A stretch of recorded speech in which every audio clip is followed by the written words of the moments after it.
Thanks, honey. All right, so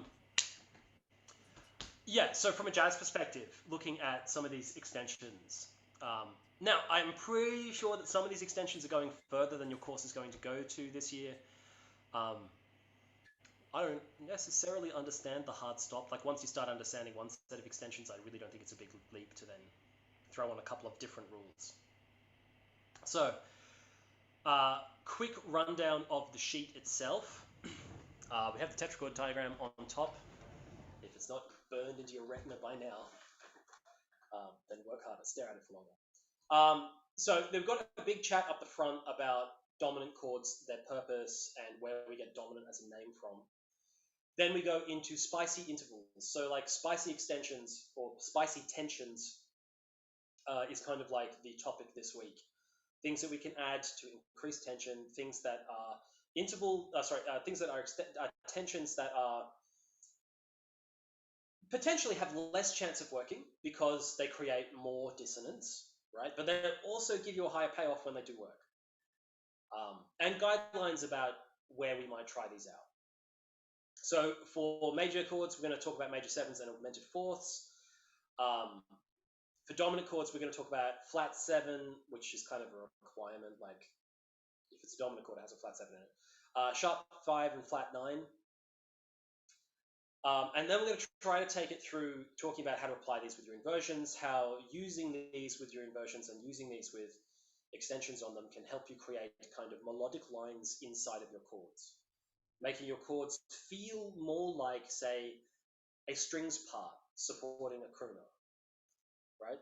I don't know if you guys have listened to a lot of like the jazz of the 40s and all the crooner era stuff, but especially when you start talking like about a dude called like Nelson Riddle, who's one of the great band arrangers. They have these beautiful ways of moving lines that are supportive harmony. And the way they construct those is the opposite to how guitarists think about chords.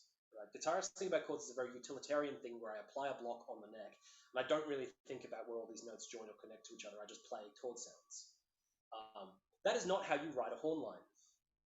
Right? And it's not how a pianist learns to think about chords. You know, they learn to think about connecting chord tones. They learn to think about, if I'm here, then where's the closest place I could be here that gets this next chord? Guitarists are very mercenary. It's just like, hey, I know 3 E chords in the neck, and like I'll just jump between them. Now, that obviously creates a distinctive sound that we have all gotten used to. The sound of rock is the sound of those chord progressions that don't really join that close to the two. So what I'm trying to show you is other options. You don't discard the first one, but it's worth spending a lot of time investigating this one because this one is going to give you more attractive, more aesthetically pleasing harmony lines. All right, so just because we're running late, I'm going to skip the drills today, although I can run over time, so if we've got time at the end, we might do them at the end. So just to recap from last week, the 2 drills you were supposed to be doing for a fortnight were doing your C major triads up and down the neck, and your C minor triads up and down the neck.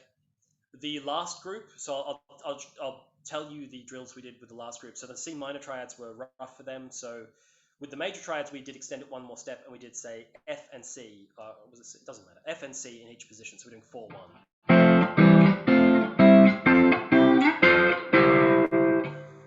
That kind of thing, which is the Start Me Up lick. Right, that's C to F with an F hammer, right? This kind of like fourths thing is really, really useful. You know, if you get some of the kind of the more jazz influenced blues guys like John Scofield and those kind of guys, they'll in an E blues they might do something.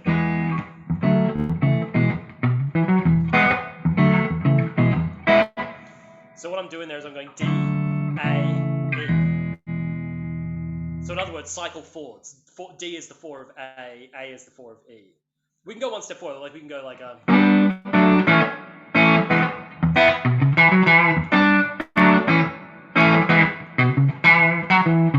right, so that's G. So now doing the 4 of D. 4 to D to A to E, right? these are cool patterns that you should get yourself familiar with and get yourself playing around with. Pianists do it all the time. It is the backbone of a lot of piano stuff that's got this kind of bluesy honky-tonk feel. A great example is Werewolves of London, right? The main hook line in Werewolves of London is...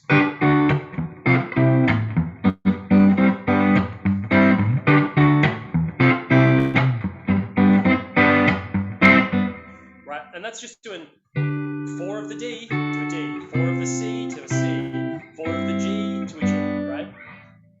Really, really common movements, good to play around with. So this is the kind of stuff that starts bringing these triads into your thought patterns, into how to apply them to music I'm currently playing. You should try them on minor, you should try them on major, and after you've done this whole 4 thing, you might think, hey, well, there are other ones, like maybe I want to see what 5 looks like when I do 5 and 1, etc., etc. Okay, onto the sheet, just to move on from... Oh, sorry, and the other thing we were talking about last week was climbing in 6s. That's right, it was always going up, wasn't it?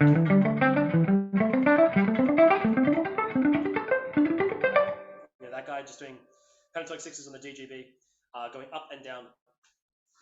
It's a good thing for you guys to start practicing and adding a drill for a couple of minutes, and every time you pick up a guitar, like, just throw on a metronome and do it. Do it to a subdivision. Absolutely do it to a subdivision, preferably do it to a subdivision and a metronome. But as long as you are counting out the subdivisions, that is a vitally important thing for you to start doing now.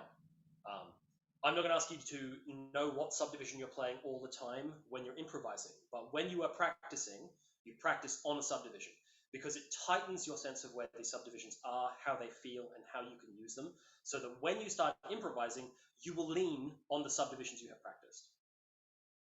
Right? It's so crazy important. So just make sure you just bust out and get used to doing everything on a subdivision. All right, onto the sheet. So at the moment, for now, we're going to do a jazz player thing where we think of all chords as either major, minor, or dominant.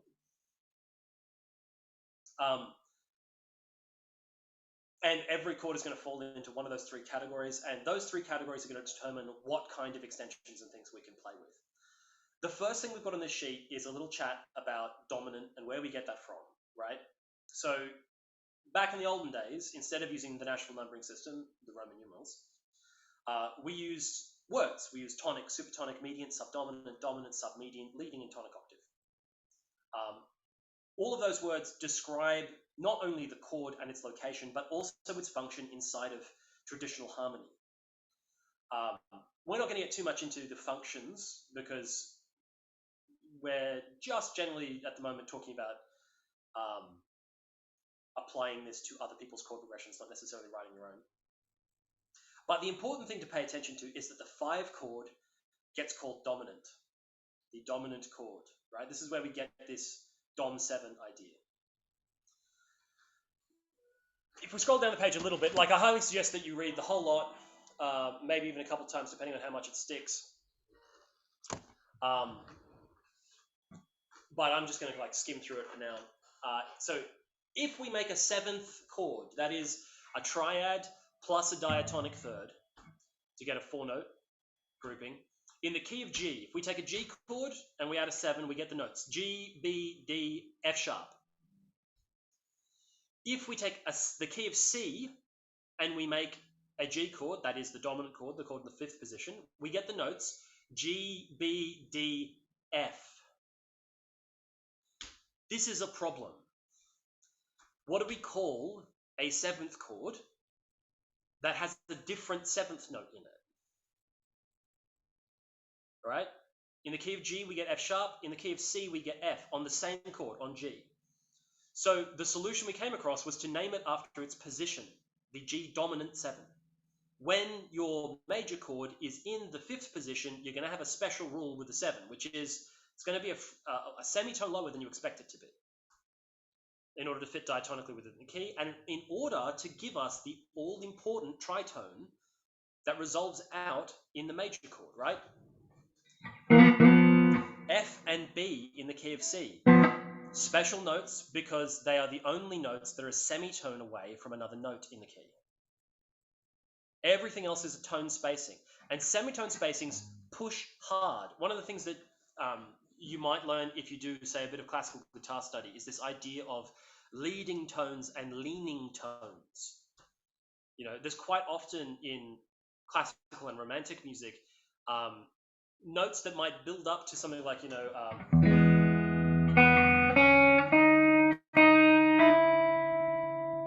right? So by using that E flat, it's pushing very hard to get to that E.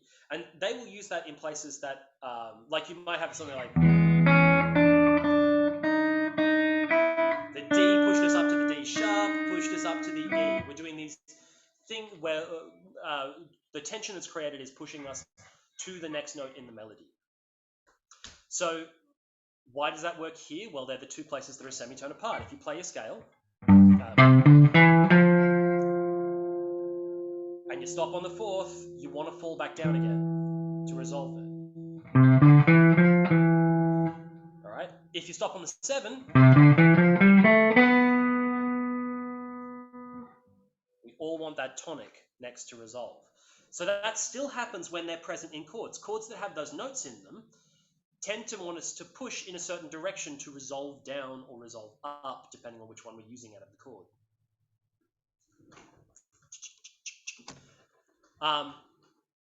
Right, so we're nearly into the modern vernacular now.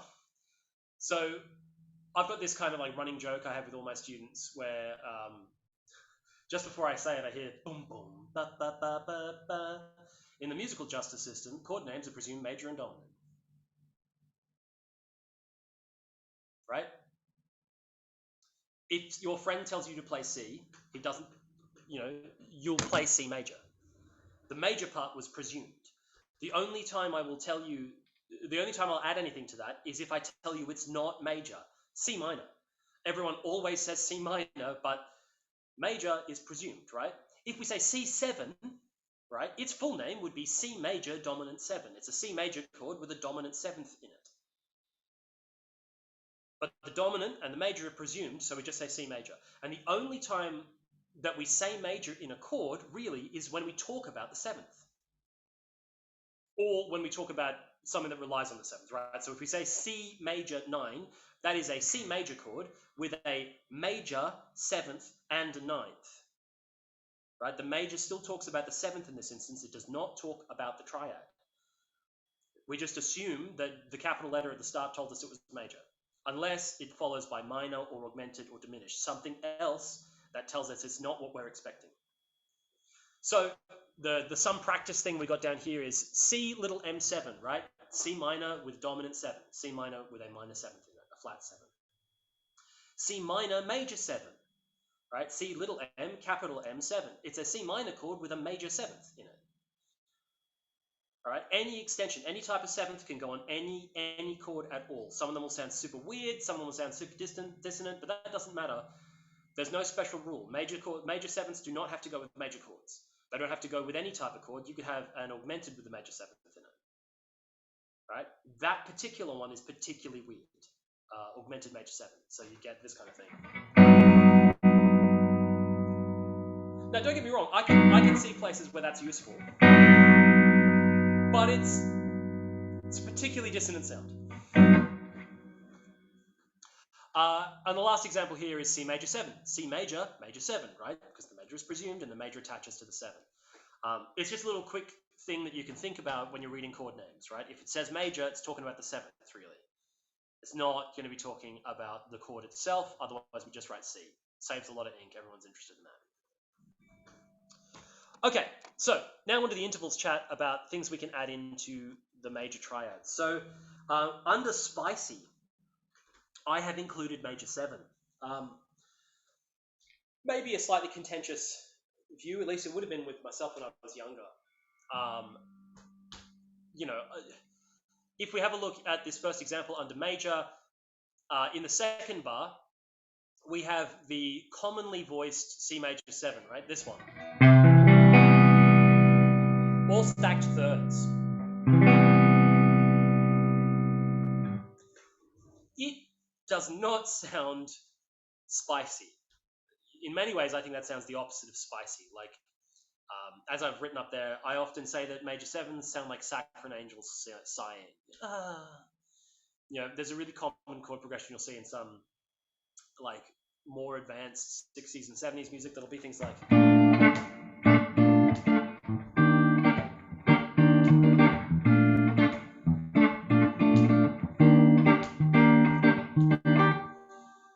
right, major sevens onto major sevens, and it's like at a certain point I feel like you sound cheesy.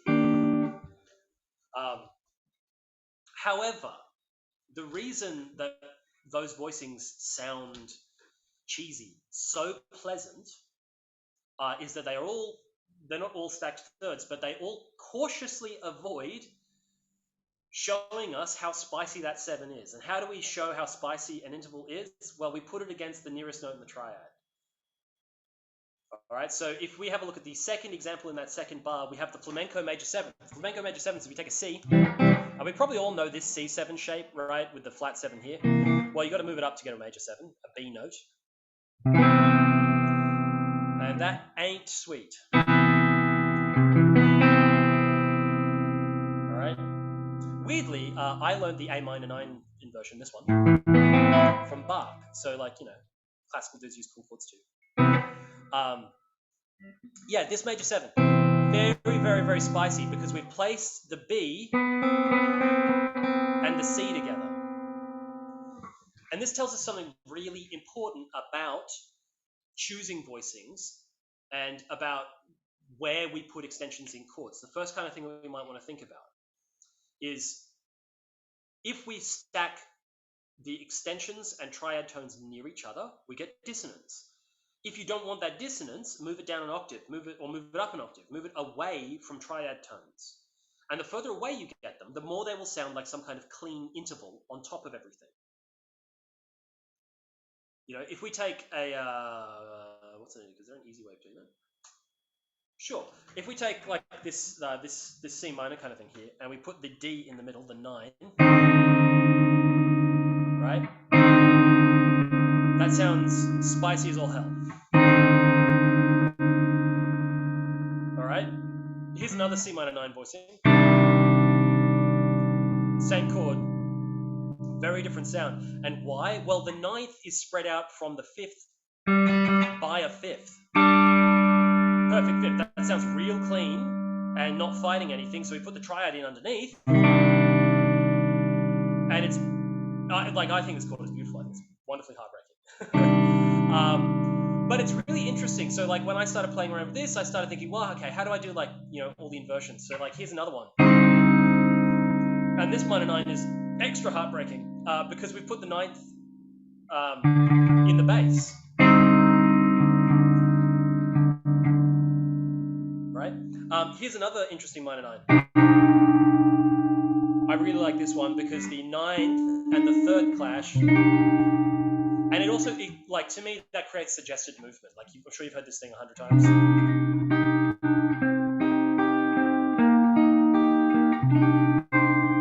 Right?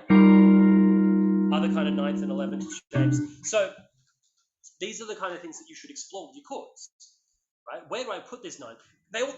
This 9, right, sounds super different than this 9. The one we normally play. This is everyone's first C minor 9, minor 9 string. Again, 4th on top cleans it up a lot. Right?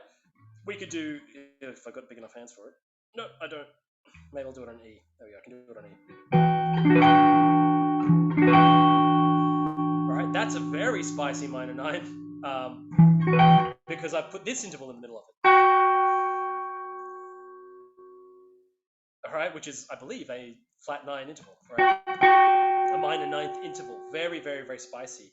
And constructed the rest of my chord around that. So where you put your extensions, where you choose to make them rub, how you choose to stack them. Like very, very advanced chord sounds can sound less advanced and more appealing if we stack them in intervals that are inherently appealing. Here's a C minor 11 in chordal voicing. So everything is in fourths, right? Like we're so used to constructing chords out of thirds, but if we do them all at fourths, we get these interesting kind of spacious blank sounds. I really like them But they certainly don't sound complicated in the same way that this does, or the same way that this does. Okay, so finding major sevenths. We can find major sevenths by going down a minor second from the root, or up a major third from the fifth. So we can take our inversions here. So we take C inversion, and we find the root, and we move it down a step. There's a major seven, right? We do our second inversion, find the root, move it down a step. There's another major seven. Root inversion, root's on the bottom, move it down a step. There's another major seven.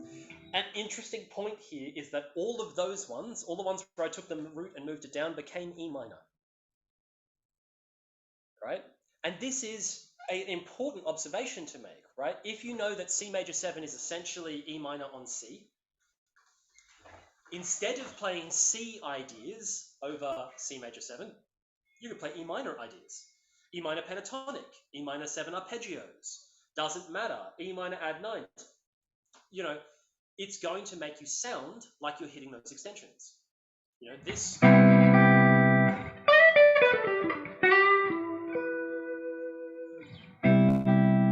Right? Playing pentatonic sounds pretty cool against that, if you're not playing C major pentatonic, which will sound super happy. And maybe you want to try using both. Maybe you start on C major pentatonic and you move into E minor pentatonic. If you can find a rule, if you find a connection between two things, that like C major 7 and E minor are essentially the same thing, you can apply all the things you apply on E minor on top of C major 7. That is a rule. If you see something that connects, you can just use that as a blanket connection, use it to justify ways of getting between A and B musically. Cool. Okay, the other option, of course, would be to make everything up a major third. So on the first inversion, we get that. Second inversion, we get this. I love this one. This is a great voicing for minor 9 that we were just talking about, but it also works as a C major 7. And this guy. That third with this huge gap to a major 7, I think sounds really interesting. You get a third and then a fifth. And the fifth is super clean, so it makes it seem like you've got this really low tight thing supported by something way off in the distance. And that's kind of, I think, quite a cool way of doing some of those voicings. All right, scrolling down a little further, we get Lydian, sharp 11 or augmented fourth, right? So when we hit the subdominant chord in a key, this is where it's mostly going to work. We find that, say, like in the key of C.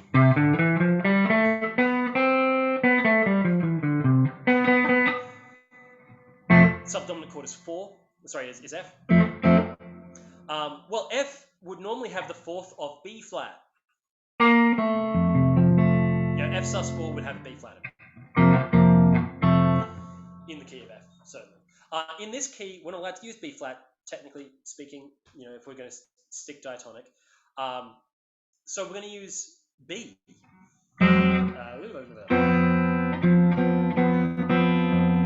Alright, which gives us that Lydian sound. Now, it's a particularly interesting kind of spice, one that you'll learn to love. If you listen to a lot of Joe Satriani, you've already heard it a whole bunch. That man is obsessed with this kind of Lydian sound. Lydian is like a very, very bright major. And that kind of source and tension, like I suppose we can put a major 7th in there as well, which I'm doing at the moment.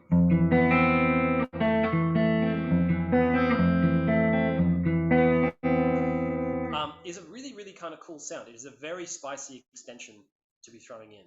So we do the same exercise. We take an F, take the third, move it up a tone, right? Take an F, take the third, move it up a tone. Sorry, that was the root. Third. Take an F, move the third up a tone, right? These are some cool sounds to start playing around with. I think the Lydian sound is particularly modern. It is used a lot in, like, it's the kind of clash that is used all the time in like metal and trip hop and a lot of the modern stuff. Like a lot of modern stuff is really focusing in on these kind of dissonances. Okay, we're on the dominant chords now. So the whole point of dominant chords was to create that perfect cadence resolution. We've got that tritone that is resolving out into the C major. So if the whole point of it is to push, why not make it push harder? Right? Why don't we add some more extensions on it that give us more of this chromatic pushing? So we could use, say, the sharp 9 and the flat 9. Sorry, we could use the sharp 5 and the flat 9. Yeah, sharp 9 is going to work too, but I didn't include it because I thought we already have too much to get through today anyway. So if we take this, all right, and we add a sharp 5 to it, we get an even stronger sense of resolution. We can do the same thing here with a flat 9 to resolve out to, right? Makes those pushes stronger. And quite often that's a very fun thing to do and a fun way of you experiencing and playing with tension. So, yet again, same old kind of exercise. You take your triads. This instance, it'll be all G triads because we're doing this on the dominant chord. So we take the triad, we sharpen the 5th, the major line cliche. Hey Alex, are you talking? And I've seen your lips moving a few times. Like, are you trying to cut in or? No, you're all good. Okay, cool. Right. So you get this sharp 5. Here, if we go up to G, sharp 5 here, middle voicing, it's aromantic, top voicing in second inversion, then we do the bottom one. Same set of things, this time we're going to move the root, so you take your G, and you move the root up a fret, which you'll now notice is diminished voicing. Right? Then we get, what chord am I? G. G, and we move the root up. Well, interestingly, this is an E7 voicing. There's a very close connection between dominant chords and diminished chords. Essentially, if you sharpen the root of any dominant chord, you'll get a diminished chord. And last but not least, right, last one. So these are the new set of things that you want to add as locations around your triad. Now, more importantly than that, because it is very, very, very difficult to just memorize all of these things, I'm giving you a project to work on. You're like, thanks, bud. That's exactly what we needed. If we scroll down a little further, here's a simplified version of the nearness of you. Step 1, you should be able to play this with your basic triads, right? You know, E, B minor, E, A minor, E, C sharp, F sharp, B, G sharp, C, F sharp, B, right? Honestly, you should be able to play that in at least 3 different places on the neck, but the more you think about that, the more you should come up with new ways of playing it. Like, you can apply challenges to yourself.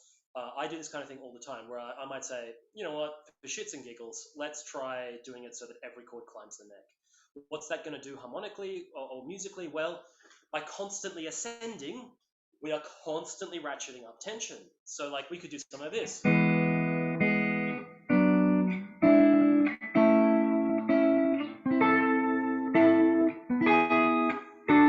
Oops. I'm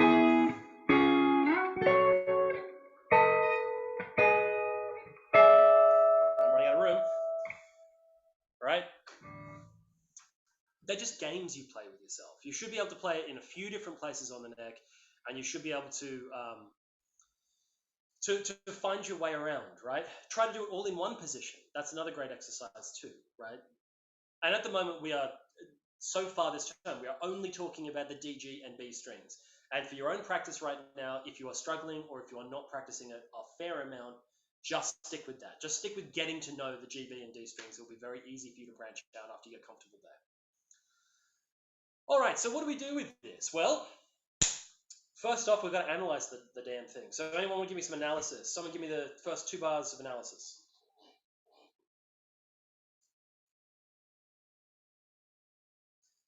Oh, come on, don't make me call out names.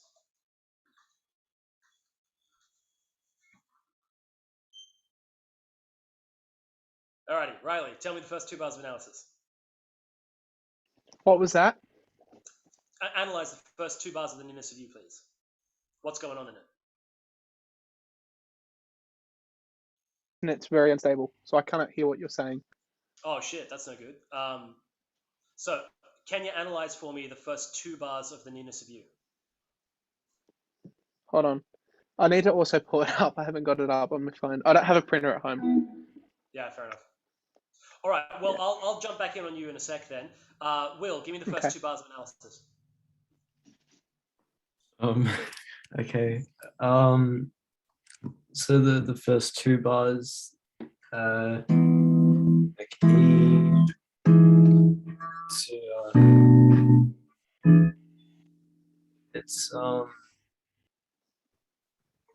it's shifting like the minor 5. It's like it's shifting like a 2-5-1 to the A. It's sort of moving up to the A, and then that plagal like A minor is going back to the E, sort of. Like Yeah. So you've done the first 4 bar, overachieving. Oh, yeah. Sorry. So yeah, essentially, right. We get the tonic chord, and then we know we're going to the subdominant. Yeah. Right. So we do a 2-5 cadence into the subdominant.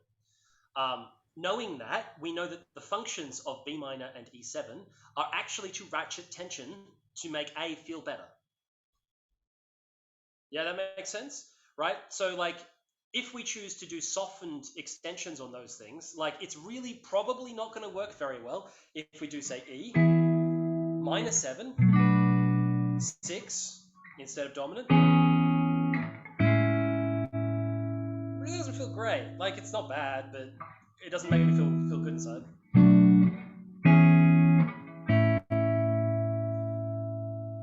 All right, we're not containing anything that's really pushing anything at that stage. So if we think about that bar, we think of that bar as ratcheting tension. So what are some extensions? So Ewan, what's some extensions on that we might want to add to ratchet tension on B minor and E7? By the way, a good cheat sheet for all of these answers is the next page. Extensions from plane and major and minor triads. I was gonna say I was just gonna read those out, to be honest with you. Yeah. So B minor, the next thing kind of it suggests the B minor 9, which seconds are a bit slow today.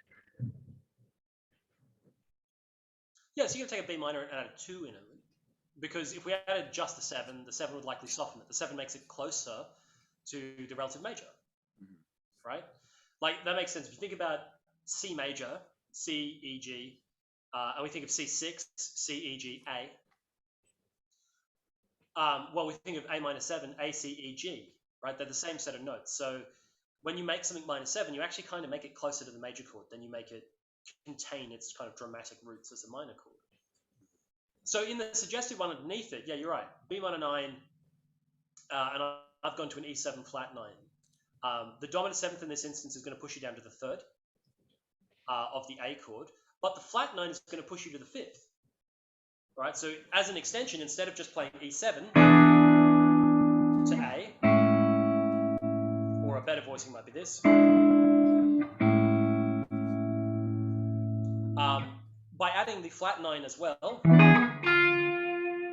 I think you can already hear how spicy that note is, right? We create a chromatic push between these 2 voicings as well.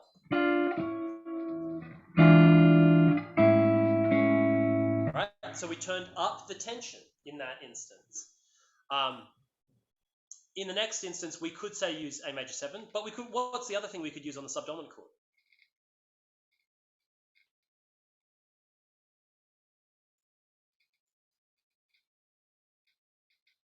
Yeah? So the 2 spicy extensions we talked about this week was major 7th for a major chord.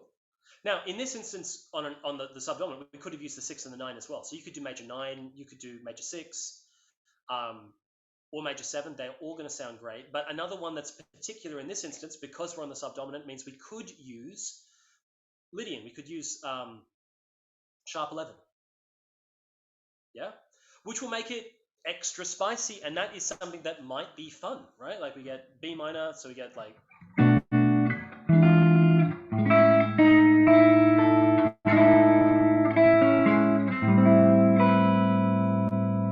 In this instance, I went to A minor 9.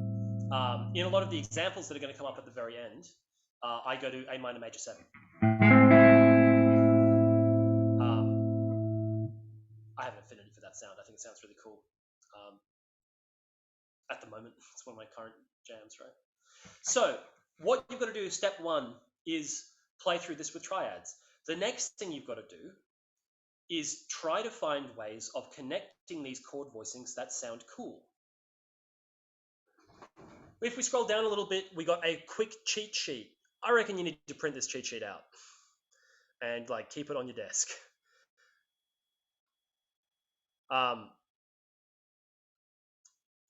This way, all you need to do is sit down with your chord progression and you go, hey, I'm on a major chord. And the right-hand side says major chords, I could try a 6 and 9. For less tension, for more tension, I could try sharp 4, sharp 5, major 7, or 11.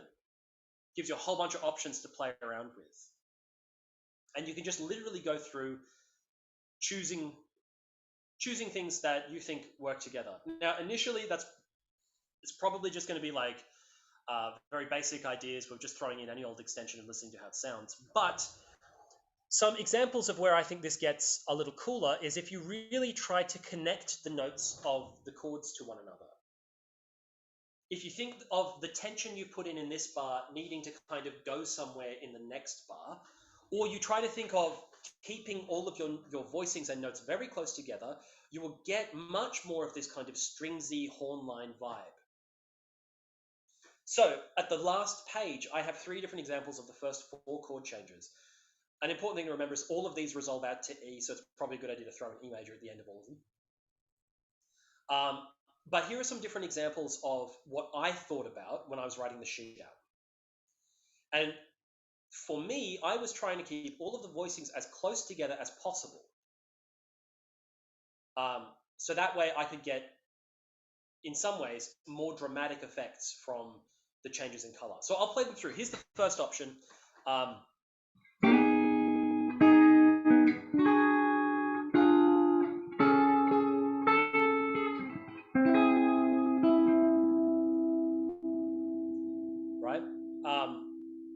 Couple of things that are interesting about it. We kind of have a pedal tone. All right, Alex is glitching out. Right. Yeah.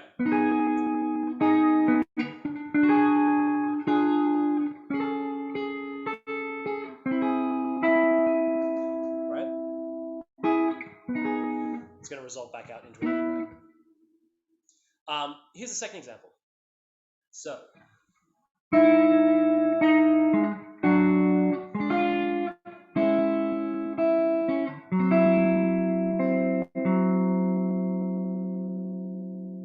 All right, and the third example. Oh, I'm going to try to remember this one.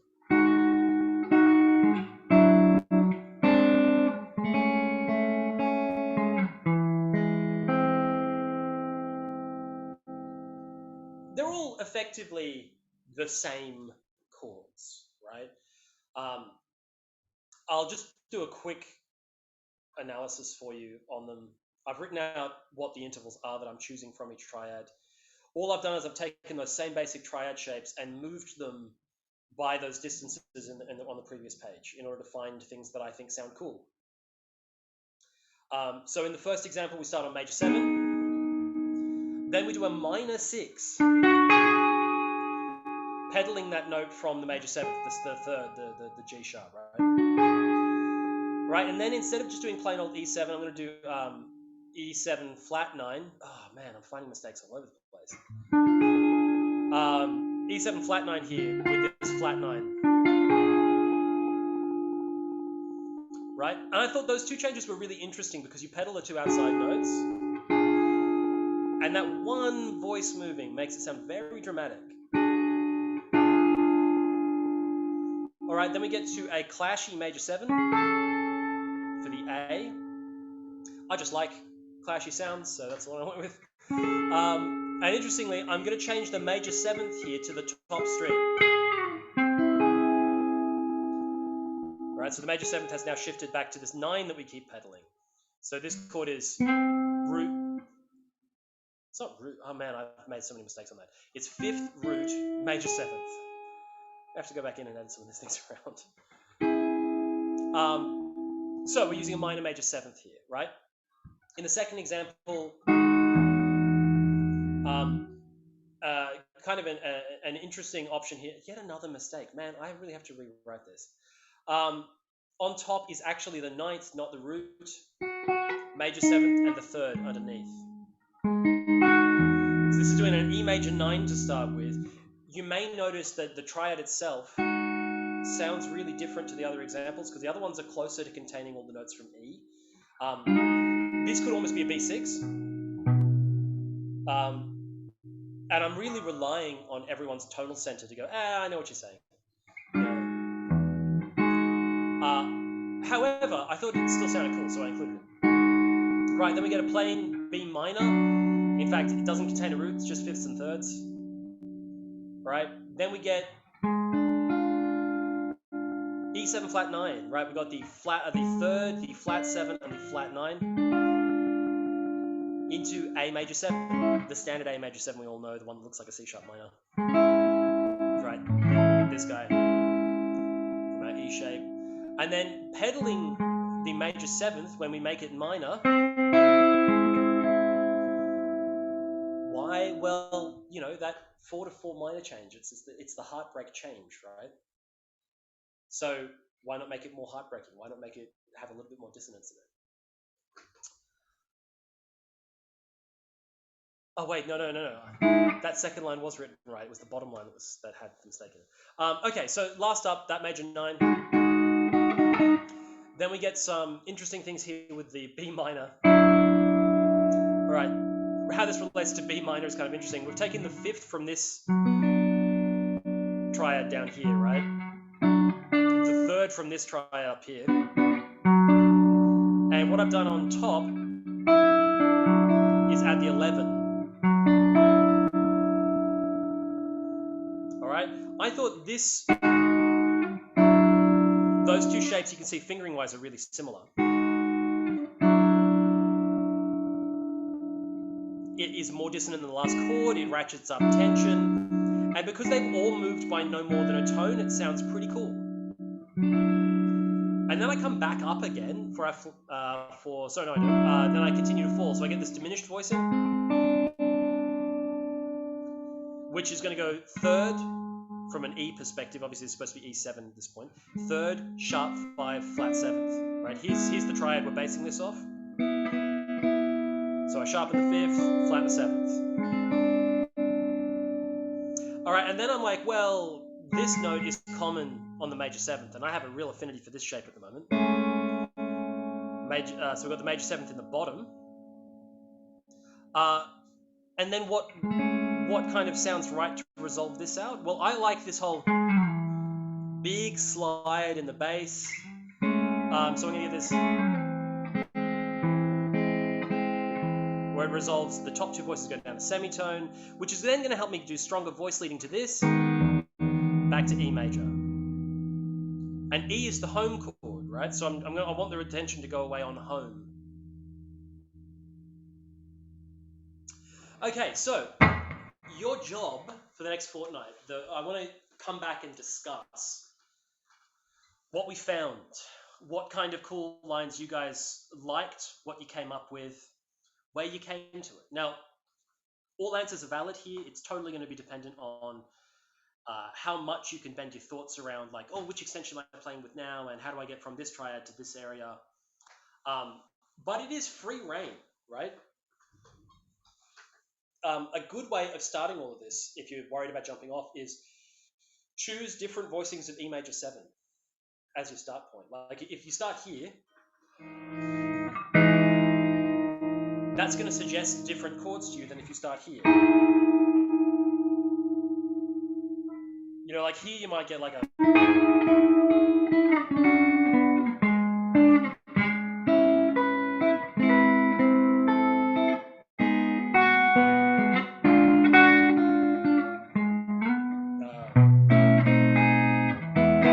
right, like whatever you want to come up with.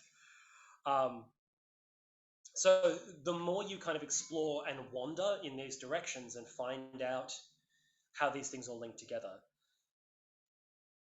the better you will be when you improvise at picking out some of these tones, these special tones from chords. You know, these are the kind of tones that players who play stuff that is simple, but your jaw still hits the floor. This is what they're doing, right? They know their harmonic language so well that they know what each of the tones they are doing adds to this chord, how it changes the impact of the melody. And that's really what you need to focus on. You need to focus on tension and resolution. And the more of that you focus on, you'll find that your pentatonic and modal playing will suddenly change. You know, you won't just be running up and down scales anymore. You'll be going, oh, actually, that doesn't sound so great, but I know this, I can hear this resolve. And I can hear this resolve because I've been focusing in entirely on just trying to listen for, where does this point? Where does this go? And practice hitting it. Yeah, makes some sense? All right, so it would be really great to get a lot of participation in this because it'd be really interesting to hear everyone's different takes, if we all come up with the same kind of responses, or what I think is far more likely to happen is whatever your particular musical diet will be will have informed the kind of choices you make for this.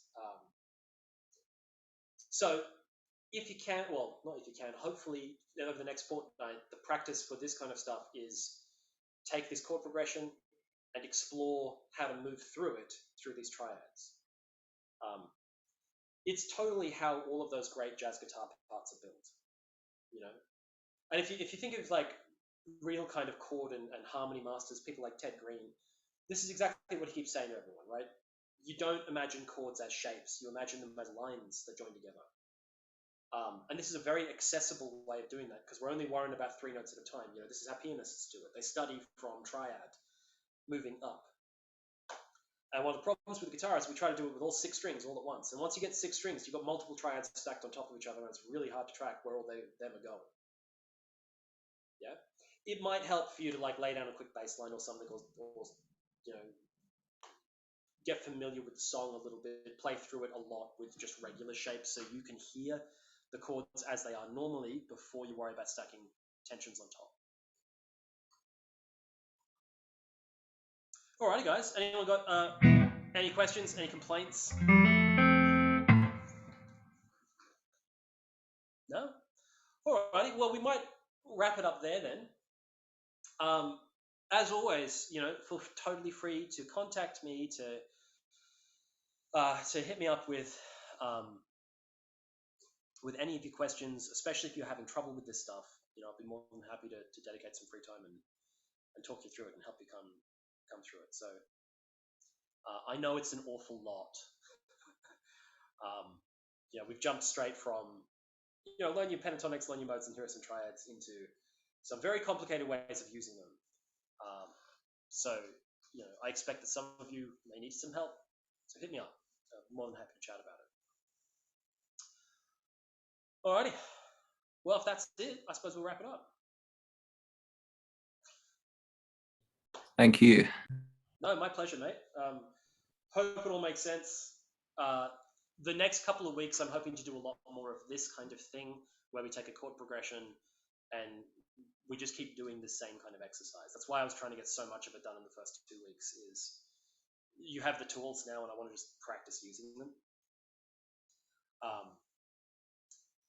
So if you're feeling a little overwhelmed, I'm sure that will clear up as you start applying it. It's really, really hard to memorize all this stuff if you're just trying to memorize, like, here's a C, right, that's C with a flat 9. You know, like, it makes a lot of sense in context, but in that abstract, it's kind of difficult. Alrighty, guys. Catch you at the next one. See you in 2 weeks. Thank you. Thank you. My pleasure.